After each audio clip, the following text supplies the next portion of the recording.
পরামর্শটা তুমি মেনে নাও।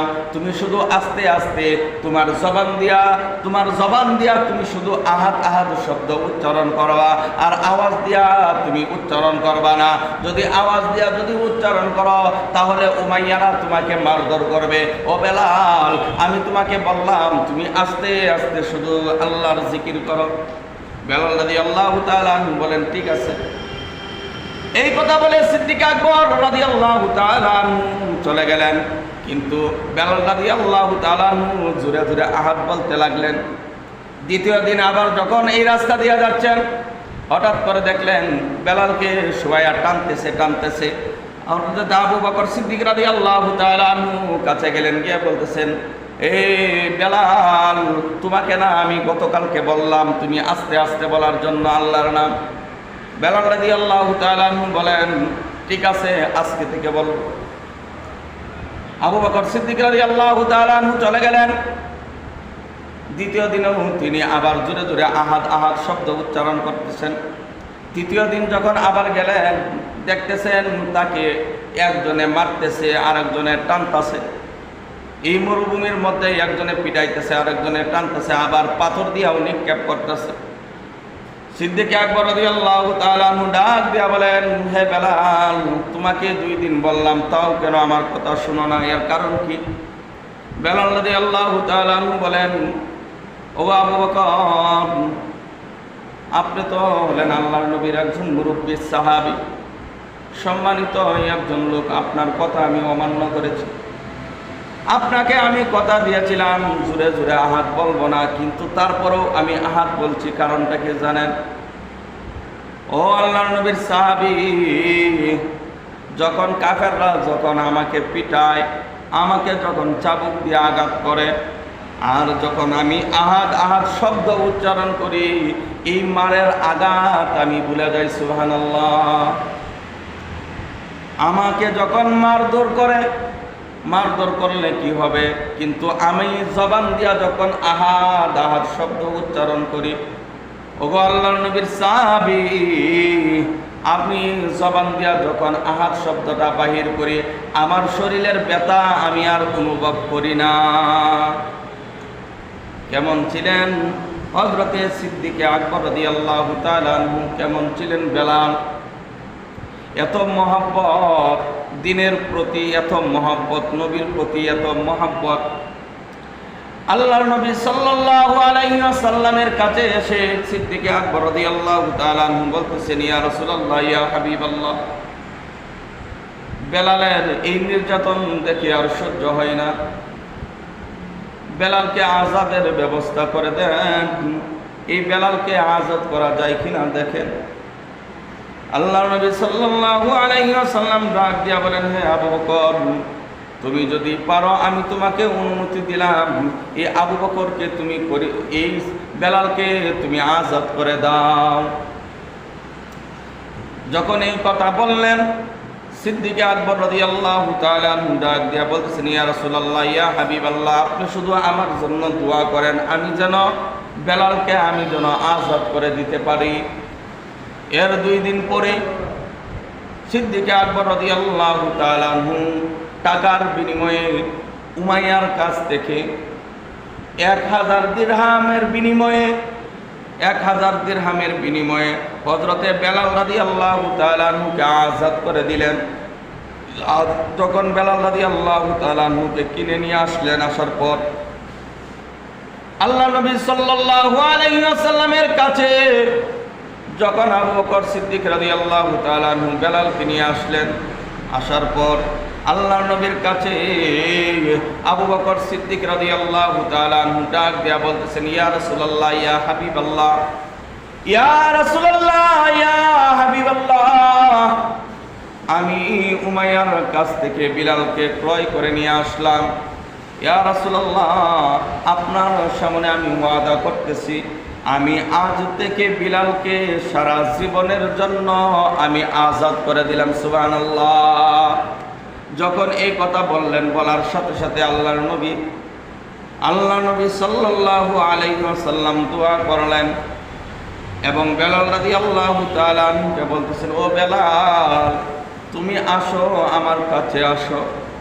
বেলাল রাদিয়াল্লাহু তাআলা আনহু যখন আল্লাহর নবীর কাছে আসলেন, আসার পর আল্লাহর নবী সাল্লাল্লাহু আলাইহি ওয়াসাল্লাম বেলালকে বলতেছেন, হে বেলাল, ও বেলাল, তুমি তোমার জামাটা একটু উঠাও না, তোমার শরীরটা আমি দেখতে চাই।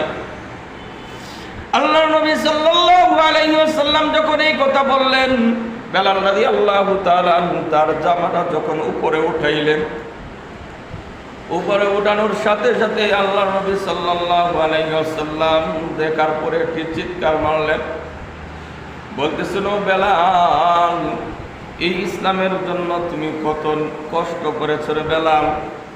ও বেলাল, তুমি তো ইচ্ছে করলে এই কালিমাটাও ছেড়ে দিতে পারতে। বেলাল রাদিয়াল্লাহু তাআলা আনহু ডাক দিয়া বলেন, ইয়া রাসূলুল্লাহ, ইয়া হাবিবাল্লাহ, আমি কালেমা পড়েছি একমাত্র আল্লাহ তাআলাকে রাজি এবং খুশির জন্য। আমি কালেমা পড়েছি আমি এই জাহান্নাম থেকে বাঁচার জন্য। আমি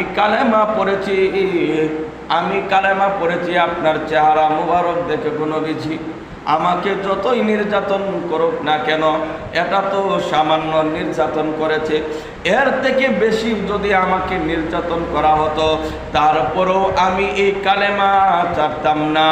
এই কালেমা পড়ার পর যে শান্তি আমি পাইলাম, ইয়া রাসূলুল্লাহ, কালেমা পড়ার আগে আমার দিলের মধ্যে এই শান্তিটুকু আমি পাই নাই। সুবহানাল্লাহ।